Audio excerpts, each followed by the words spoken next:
Among the several uses of F distribution, uh, I am describing the third use of F distribution described in this presentation. Uh, it is the use of confidence interval for the ratio of two variances or the ratio of two standard deviations. So we have to develop a mechanism how we can estimate in the interval format the ratio of two standard deviations. This can be written as sigma 1 upon sigma 2, the two population standard deviations which are unknown, and the ratio of these two population standard deviation having an interval from the lower limit up to the upper limit. This is to be described here in this video. Ratio of two variances is an objective sigma 1 upon sigma 2. The population 1, what is sigma 1?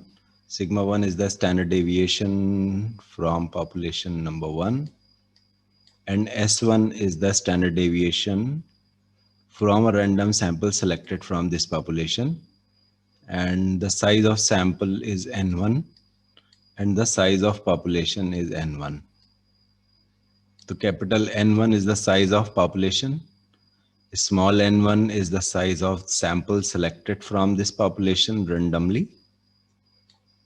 Sigma 1 is the population standard deviation which is unknown. S1 is a point estimate of sigma 1. And mu1 is the mean of this population. And x1 bar is the sample mean. A sample selected from this population, the mean of that sample is x1 bar. Similarly, we have another population. This is population 2. And we have a size of population represented by N2. The size of sample is small n2. The mean of sample is represented by x2 bar. Standard deviation of second sample is represented by S2. The mean of population is represented by mu2. And the standard deviation of the population is represented by sigma 2. So according to the theory, the parameters are unknown. What are the parameters here in this slide? I am highlighting the parameters by black border. This is parameter of this population. This is also a parameter of this population. What is x2 bar? X2 bar is an estimate of population mean. And what is S2? S2 is an estimate, point estimate of sigma 2. Similarly, the parameters here are mu1, it is parameter, and sigma 1 is another parameter. These two parameters are unknown. So we can use sample mean as a point estimate of population mean. We can use the sample standard deviation as a point estimate of standard deviation of population, which is unknown. In this application of F distribution, we are not interested in the estimate of sigma 1. We are not interested in the estimate of sigma 2. We are interested in the estimate of the ratio of two population standard deviation. This can be written as sigma 1 upon sigma 2. This is the ratio. Sigma 1 upon sigma 2 having a distribution which follows F distribution, and we have to estimate a confidence interval. Confidence interval for the ratio of two population standard deviation. This can be done by F distribution. This is the procedure E8.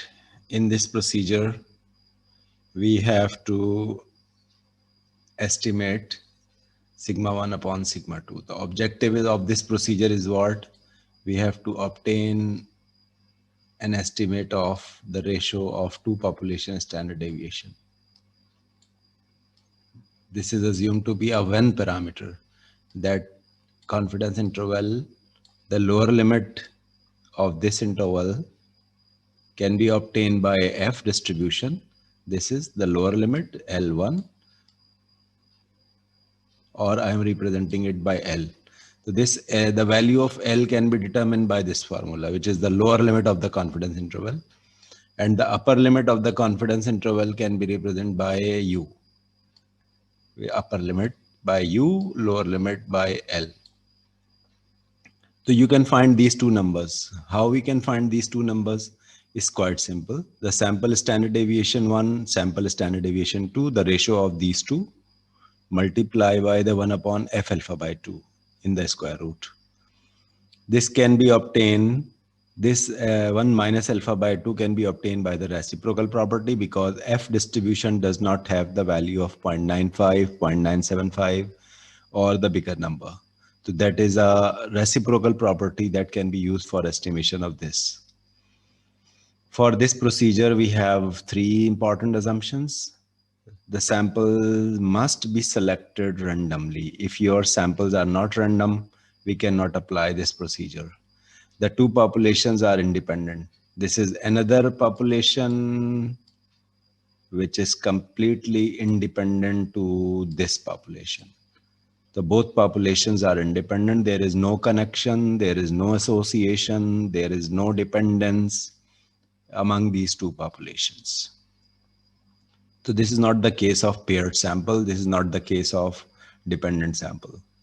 So your population must be independent if you want to apply this procedure. The both population should be normal. So you have to construct the normal probability plot for the both of the samples. If your probability plot are linear in pattern, you can have an assumption that the samples are selected from a normally distributed population. So both of the plots, this is known as normal probability plot. Both of the plot should be linear. If they are linear, so we can have a perception that the samples are selected from the normally distributed population.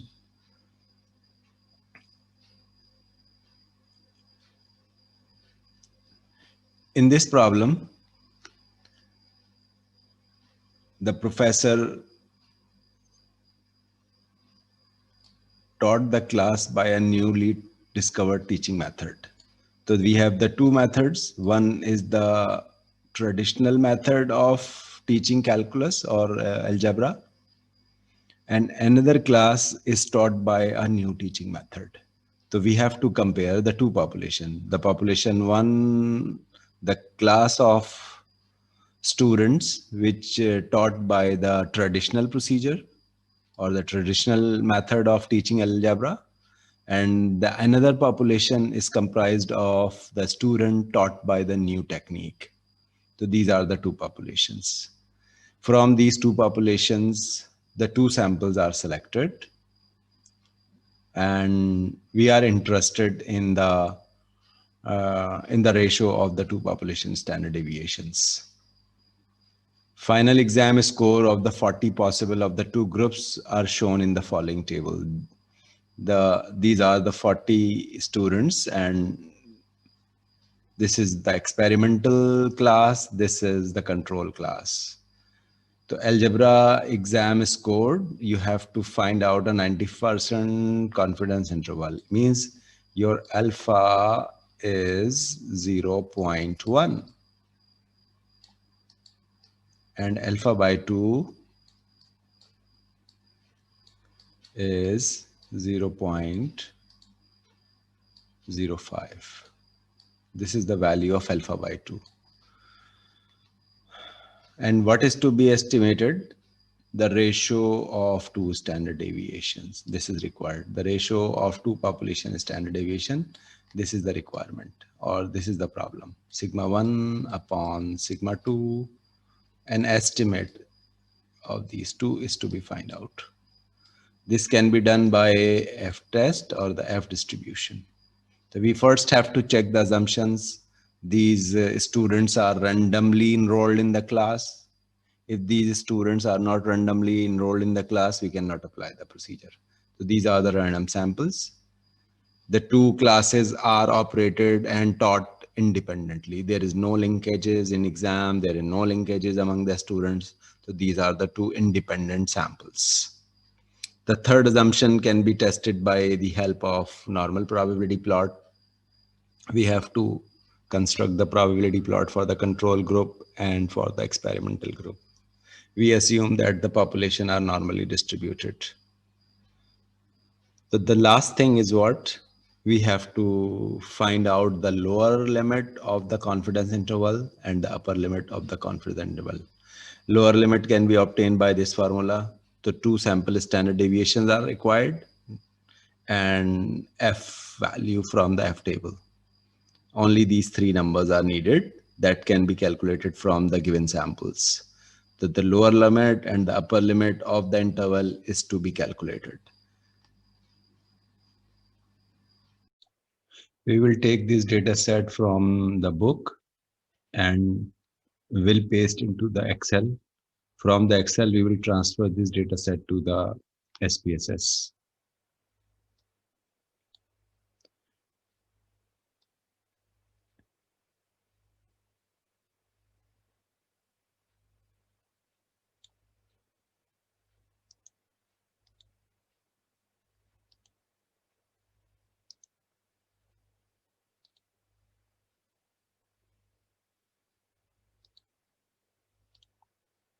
In Excel, this data set in the text format, I will change the text format to the column. The text to column is the next option. And all numbers are the 2-digit numbers. The fixed width is enough. One thing is not appropriately distributed, and that is here. These two numbers are not appropriately distributed. So I want to again convert this into the numbers like 32, 28, 26, 23, 15, and 18. Finish. Now we have the entire data into the Microsoft Excel. We will transform the data in the SPSS format. To transform the data into the SPSS format, we have to distribute entire data into the two columns. The column number 1 contains the variable marks, and the second one contains the variable qualitative variable, which is control group or the experimental. So I have the two values of the second variable. That variable is what? That variable is type of class, the class, which class we have. One is the experimental and other is the control. So now I want to transfer entire data into this one column, which is the Mars. Column title is Mars. This is my quantitative variable, and the second one is the class.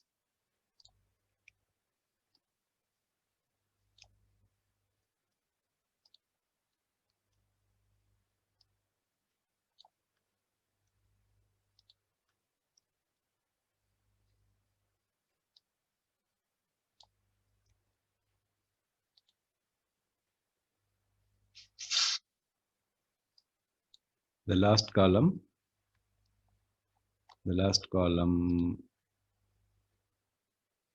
is here. Now the first column having all values from the control group. So we will write down 1 for the control group. So all over there we have 1. This is our control group, group number 1.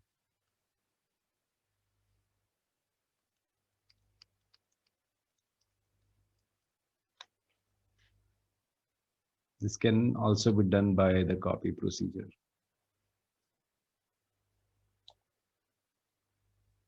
Now the second column, second group is to be transferred.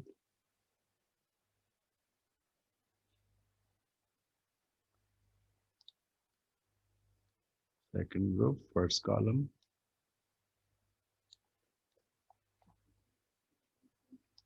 Second group, second column. Second group, third column. And second group, last column. And the values of the second variable are 2. Just put 2 values, select these 2 values and drag this handle. If you drag this handle, then the same value will be copied to the rest of the rows. So now I have the data. I will delete this from the Excel because no more needed. These are the 2 groups, which is a qualitative variable class and the marks is a quantitative variable. Now these 2 variable will be taken from here and placed into the SPSS. So you can see that how the data from the Excel to be transferred into the SPSS after reformatting. This reformatting is very important because if we do not reformat the data, it will not be appropriate for Microsoft, appropriate for SPSS. Now in the data view, I have to place the entire data here. All of these numbers are placed here in SPSS. In the variable view, I will change the name of the variable. The first variable is a numeric variable, which is Mars, or I can write down the X. These are the Mars. And the second variable is class. Class means the control group or the experimental one. The second variable, we must have to change the measurement scale for the both of the variables, and I should remove the number of decimal places because it should be in whole numbers, and it should again be whole number because I put it in 1 digit. So it's 1 digit numeric, then scale should be nominal because it has the 2 values, and here the scale measurement scale will be the scale because it is a quantitative variable and it is a qualitative variable, second one. I can define the values here because values are important. If we are defining these values like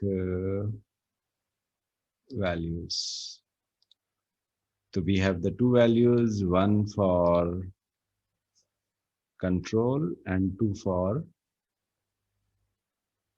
experimental. Press add, and 2 for experimental. Add and press OK. Now you can see that in the data view, it is 1, 2. If I press the button, value label button, so you can say it is control group or it is experimental. So this is the technique to place the data into the SPSS. After placing the data into the SPSS, what we need, we have to construct the 2 probability plot. One probability plot for control group and other for the experimental group. For making that, we have to analyze, descriptive, explore. Analyze, descriptive, score, explore will gives us a normal probability plot as well as the Kolmogorov and Shapiro test. So you have to select the dependent variable, which is a quantitative variable, and qualitative variable, which is the factor variable. And in the statistics segment, I am interested only in descriptive. And in the plot segment, I am interested in normal probability plot with test. So we must have to check this because I am interested in the two test, Kolmogorov and Shapiro test. That can also be done by this option, and the normal probability plot can also be constructed. So click continue, click OK. Now the results are here.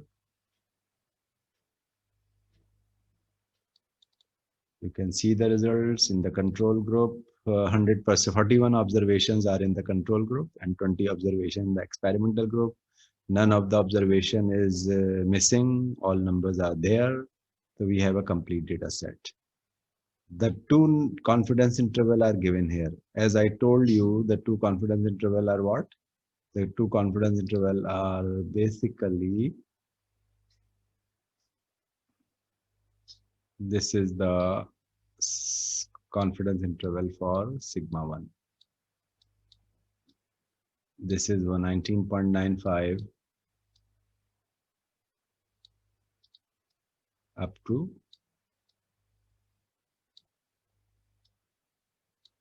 24.88. So this is the first confidence interval. So we are not interested in this problem to obtain the separate confidence interval, but SPSS will give you the two separate intervals. This is second confidence interval for the experimental. This is the lower limit of the experimental, and this is the upper limit. So I can write down as sigma 2. Sigma 2 have two values in the output, 25.13. We have 25.13 here, and up to 30.07. So we are not interested in the two separate confidence interval. We are interested in the confidence interval of the ratio of the two population standard deviations. We have to check the output of normality, because we are interested to in the normality of the data set, the two p-values. The two p-values, what the two p-values are here, it is 0.2 and 0.2. Means the control group data is normally distributed, as well as the experimental data is also be normally distributed. These two data sets are normally distributed, both of the test, because Shapiro test will have higher p-values above 0.05, and Kolmogorov test is also have a higher probabilities of test. So we can say that the both of the data sets are normally distributed. In the output, the probability plot is quite smooth. Along the points are distributed smoothly on the straight line. So this is also very smooth, and we can have a perception that box plots are indicating that we have a normally distributed data. It is perfect normal, but it has a slightly negative skew. But tests are confirming that the both of the data sets are normally distributed.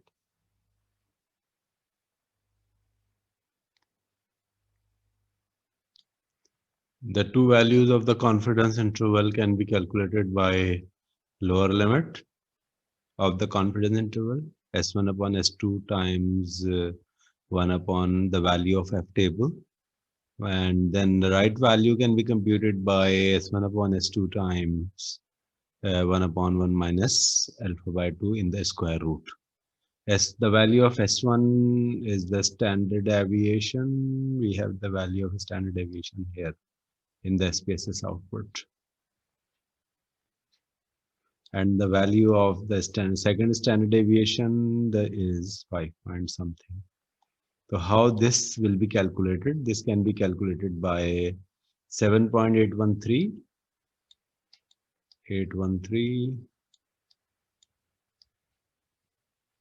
divided by 5.286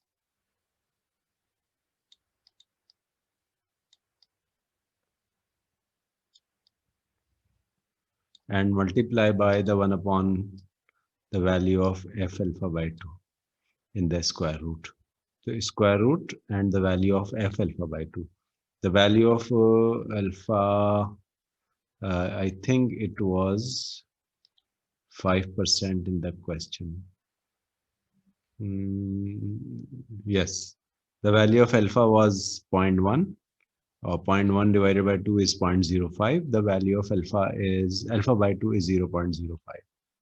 So we have to look into the table uh, of F distribution at 0.05 with the degrees of freedom. Which degrees of freedom will we use for the F table? The degree of freedom of numerator to the degrees of freedom of denominator. So the sample size 1 divided by the sample size 2 minus 1. These are the 2 degrees of freedom that we should have to use. The value of the first sample size is 40. So the first degree of freedom will be 39. The size of the second sample size is 20.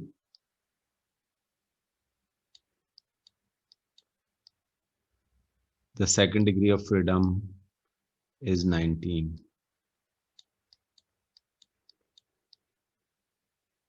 And the first degree of freedom is, it is 40, I think.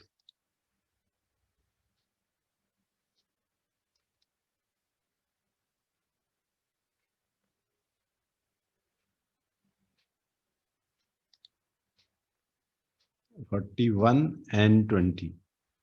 These are the exact two numbers, 41 and 20. This is 41, not 49. 41. The degree of freedom 1 will be 40. Now we need the two F values. The first F value will be the value of F alpha by 2, it is 0.05.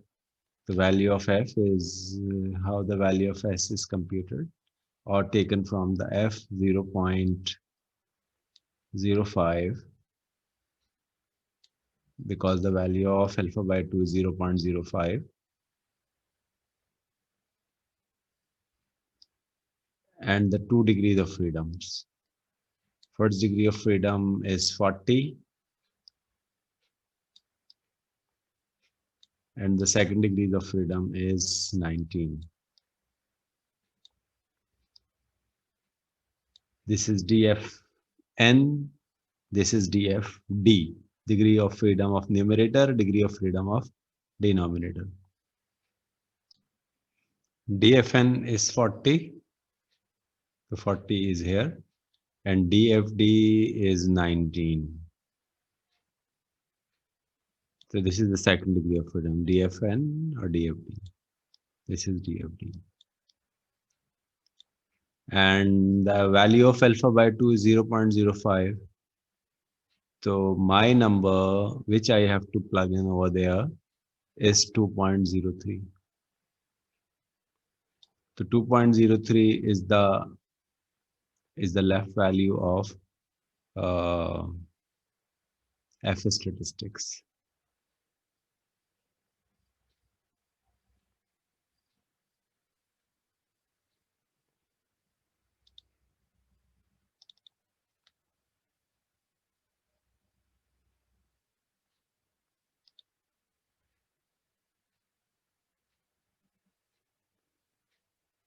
Two point zero three. 2.03.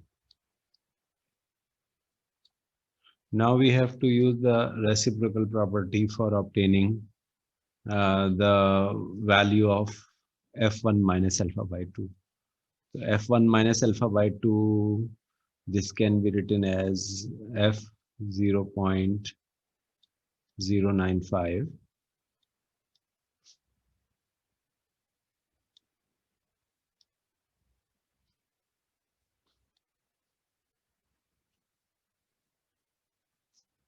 not 0.095, this will be the 0.95.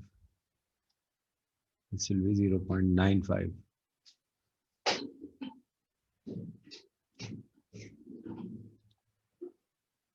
0.95. Degrees of freedoms are 40 and 19. We have a semicolon over here.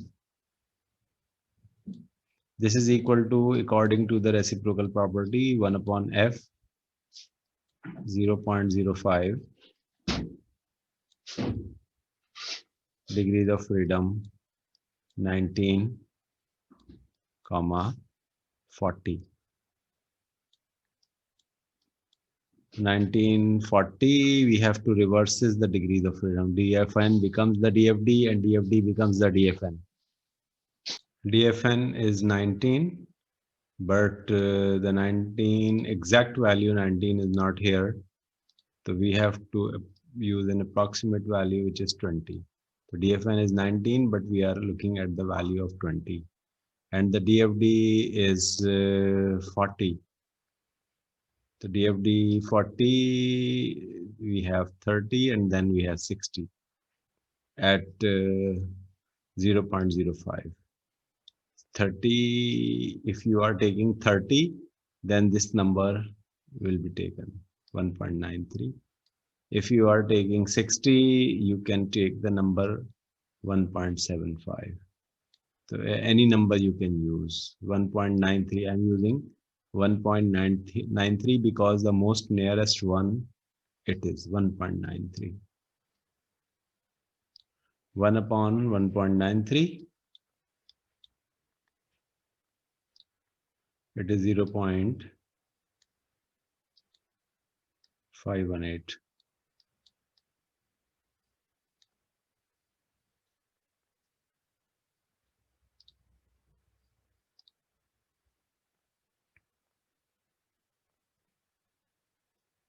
The right value, this is the left value.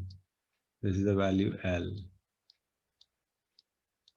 And the value upper bound can be computed by 1 upon under the root 0.518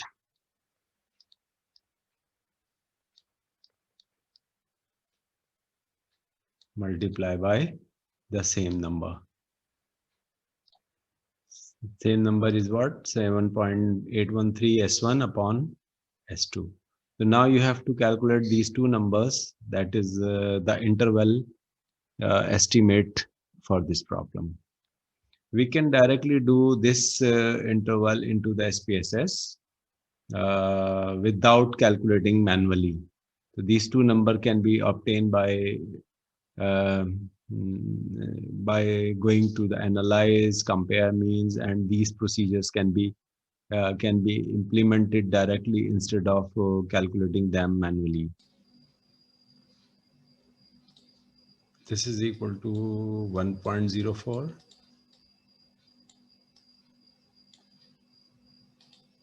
And the value of the right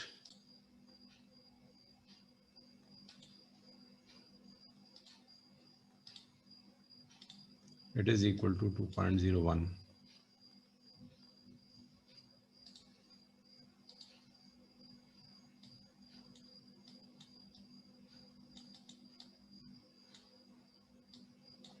Hence, we can write down the conclusion as sigma 1 upon sigma 2. The confidence interval is from 1.04 to 2.01.